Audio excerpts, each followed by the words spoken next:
자, 여러분 반갑습니다. 7월 16일 우리와 함께 하시는 교회 매일 성경 읽기 언박싱을 또 시작하겠습니다. 오늘은 갈라디아서 3장 6절부터 14절을 함께 살펴보도록 하겠습니다. 아브라함이 하나님을 믿음에 그것을 그에게 의로 정하셨다 함과 같으니라. 그런즉 믿음으로 말미암은 자들은 아브라함의 자손인 줄 알지어다. 또 하나님이 이방을 믿음으로 말미암아 의로 정하실 것을 성경이 미리 알고 먼저 아브라함에게 복음을 전하되 모든 이방인이 너로 말미암아 복을 받으리라 하였느니라. 그러므로 믿음으로 말미암은 자는 믿음이 있는 아브라함과 함께 복을 받느니라. 무릇 율법 행위에 속한 자들은 저주 아래 있나니 기록된 바 누구든지 율법 책에 기록된 대로 모든 일을 항상 행하지 아니하는 자는 저주 아래 있는 자라 하였습니다. 또 하나님 앞에서 아무도 율법으로 말미암아 의롭게 되지 못할 것이 분명하니 이는 의인은 믿음으로 살리라 하였습니다. 율법은 믿음에서 난 것이 아니니 율법을 행하는 자는 그 가운데서 살리라 하였느니라. 그리스도께서 우리를 위하여 저주를 받은 바 되사 율법의 저주에서 우리를 속량하셨으니 기록된 바 나무에 달린 자마다 저주 아래 있는 자라 하였습니다. 이는 그리스도 예수 안에서 아브라함의 복이 이방인에게 미치게 하고 또 우리로 하여금 믿음으로 말미암아 성령의 약속을 받게 하려 함이라. 아멘. 자, 오늘 본문 6절에 보면 아브라함이 하나님을 믿음에 그것을 그에게 의로 정하셨다함과 같으니라 이렇게 말씀합니다. 아브라함은 믿음의 조상이라는 별명이 붙을 만큼 이 믿음의 대명사라고 할 수 있습니다. 하나님은 이 아브라함의 믿음을 보시고 하나님 앞에 설 수 있다고, 그러니까 의롭다고 선언해 주셨어요. 이 오랜 시간 자녀가 없었던 아브라함은 이 하늘의 별처럼 후손이 많아질 것이라는 하나님의 약속을 받았습니다. 그리고 아브라함은 하나님과 하나님의 약속을 믿었어요. 아브라함은 이 하나님이 이 삶의 터전과 정체성이 되는 이 고향과 친척과 아버지의 집을 떠나 하나님이 보여줄 땅으로 가라 하셨을 때도 하나님을 신뢰하여 그 길을 떠났습니다. 하나님은 그런 아브라함의 믿음을 보시고 그를 의로 여겨주셨습니다. 여기서 우리가 알 수 있는 게 있어요. 여러분, 믿음은 하나님의 선하심을 신뢰하는 것입니다. 물론 아브라함은 때때로 흔들렸어요. 하지만 아브라함은 믿었습니다. 그러니까 믿음은 하나님을 참되고 지혜롭고 의롭고 자비로운 전능자로 신뢰하는 것입니다. 하나님을 모든 선의 창시자요 수여자로 인정하는 거예요. 나는 하나님 앞에 설 수 없는 끔찍한 죄인입니다. 그럼에도 나는 하나님께 받아들여졌습니다. 라는 이 사실을 겸손하게 받아들이고 인정하는 것입니다. 그리고 또 하나는 복은 하나님을 받는 거예요. 하나님을 믿은 아브라함에게 하나님은 결국 약속을 이루어 주셨습니다. 아브라함은 하나님이 주시는 복으로 가득했어요. 그런데 그가 부자가 되어서 하나님의 복을 받은 게 아니라 아브라함이 받은 복은 하나님 그 자체였습니다. 그러니까 아브라함에게 복은 부자가 되는 것도 아니에요. 많은 땅을 갖는 것도 아닙니다. 온 세상, 이 모든 것을 가지신 하나님이 아브라함에게 있어서 지극히 큰 상급이었습니다. 아브라함은 날마다 실패하고 흔들렸던 인생 중에도 하나님의 돌보심, 그분의 사랑과 은혜, 긍휼과 자비라는 참되고 가장 큰 복을 받았습니다. 하나님은 아브라함에게 모든 이방이 너로 말미암아 복을 받으리라 라고 8절에서 말씀하셨어요. 아브라함이 믿음으로 하나님 앞에 설 자격을 얻었듯이 그리스도에 대한 믿음을 가진 자들은 아브라함의 자녀로 인정받습니다. 이 갈라디아서 3장 7절을 이 개역개정은 자손으로 번역했어요. 그런데 헬라어 본문은 아브라함의 아들들이라고 기록합니다. 신약 성경에서 아들은 상속자를 의미해요. 그래서 아브라함의 아들들로 인정받는다는 말은 그러니까 아브라함과 동일한 권세, 자격, 복을 얻는 그러니까 상속자가 되었다는 뜻입니다.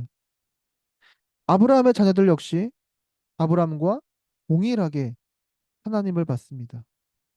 죄와 사망에서 해방되고 의와 구원, 영생에 참여하게 되는 거죠. 하나님의 자녀가 되어 영원토록 아브라함과 같이 하나님의 돌보심, 그분의 사랑, 은혜, 긍휼, 자비를 누립니다.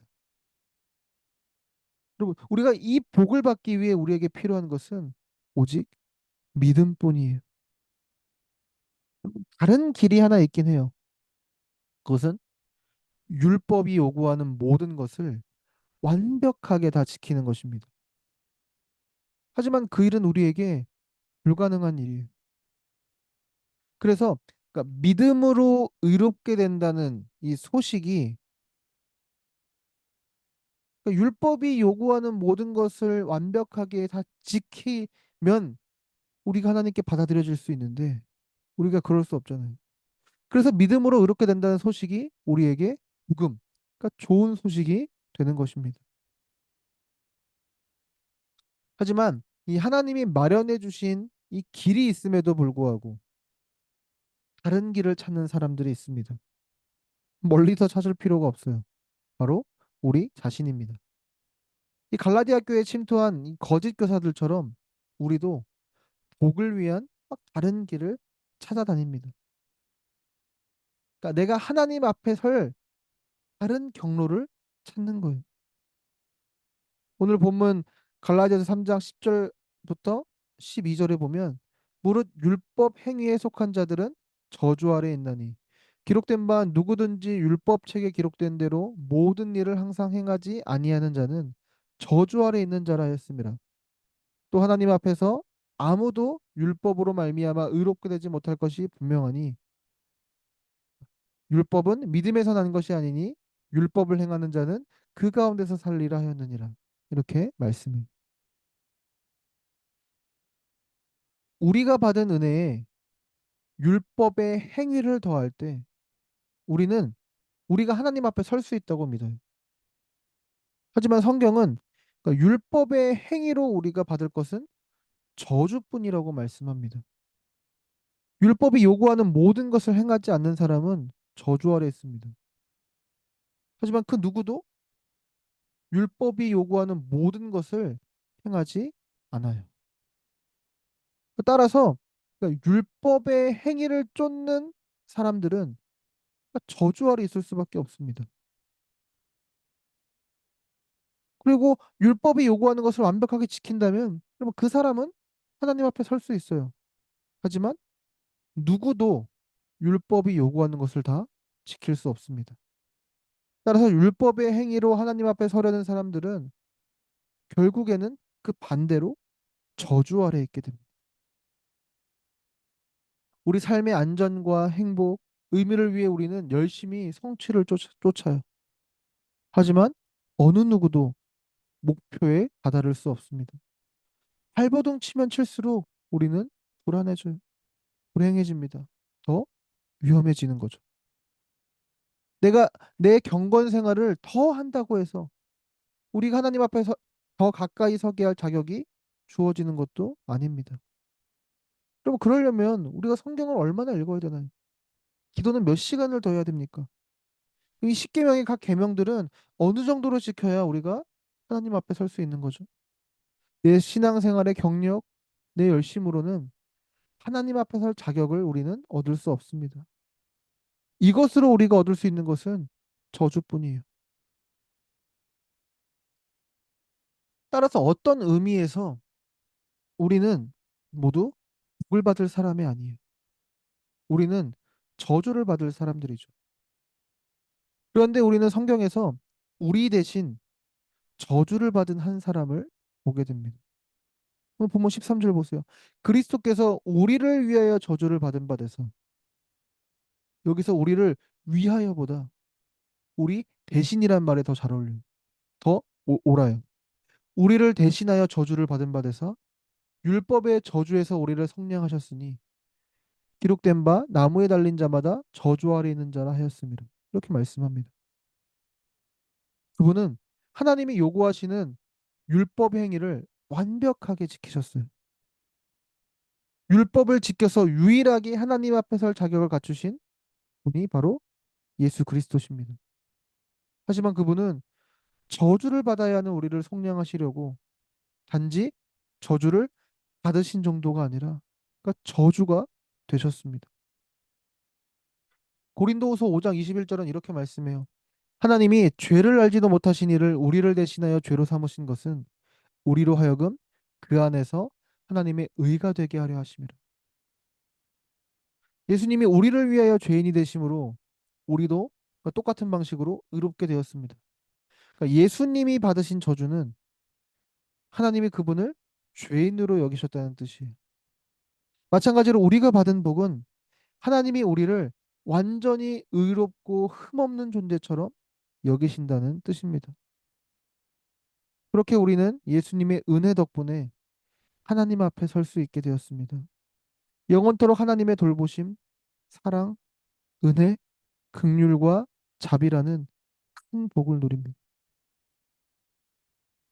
예수 그리스도가 우리 대신 치르신 그 저주의 값, 그 죄의 값으로 말미암아 그리고 우리 예수님이 그것을 대신 가져가시고 예수님의 의로움을 우리에게 대신 주심으로 말미암아 여러분 우리가 영원토록 하나님의 돌보심, 사랑, 은혜, 긍휼과 자비라는 큰 복을 하나님 그 자체라는 그 복을 누리게 되었다라는 것입니다. 그런 의미에서 예수 그리스도를 나의 구주로 믿고 고백하는 우리 모두는 복을 받는 사람들입니다. 예수 그리스도께서 우리를 대신하신 덕분에 저주를 받아야 하는 우리는 모두 복을 받는 사람들이 되었어요. 그래서 이제 우리에게 필요한 것은 믿음입니다. 어떤 믿음이요? 이정규 목사님은 그러니까 하나님의 말씀이라면 다 듣고 순종하고 게으르지 않고 매일 그 뜻대로 살고 봉사와 전도에 열심과 헌신을 다하는 그런 마음이 아니라 오히려 매번 게으르고 약하고 멍청하게 살아가면서도 하나님께서 베푸시는 기적을 하나님 스스로 베푸실 것이라는 그 사실을 신뢰하는 마음이 우리가 가져야 하는 믿음이라고 말합니다. 우리의 어떤 의로움, 우리의 성실함, 우리의 자격, 우리의 성취를 의지하는 것이 아니라 우리가 너무나 연약하고 부족하고 죄인이지만 그런 우리에게 은혜를 베푸시는 하나님, 그분을 신뢰하는 마음, 그것이 우리가 가져야 하는 믿음이라는 것. 그럼 오늘 하루도 우리의 행위와 우리의 성취와 우리의 노력을 의지하지 말고 예수 그리스도께서 우리를 위해 행하신 일들을 믿음으로 우리의 삶을 살아냅시다. 여러분, 이 믿음은 우리로 하여금 좌절과 절망 대신 또 감사와 기쁨의 삶을 살아가게 할 것입니다. 우리 이 시간 함께 기도합시다. 첫 번째로 우리를 대신하여 저주를 받으시고 우리로 하여금 복을 받는 삶을 살아가게 하시는 그 예수님을 바라보면서 그 은혜와 사랑에 감사하며 또 기뻐하는 하루를 살아가도록 도와주세요. 두 번째로 믿음으로 살아가는 삶. 예수님이 나를 위해 행하신 일들을 기억하며 의지하는 믿음의 삶을 살아가도록 도와주세요. 우리 이 시간 함께 기도합시다.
자, 오늘 하루도 좋은 하루 되시고 우리 믿음으로 살아가는 하루가 됩시다.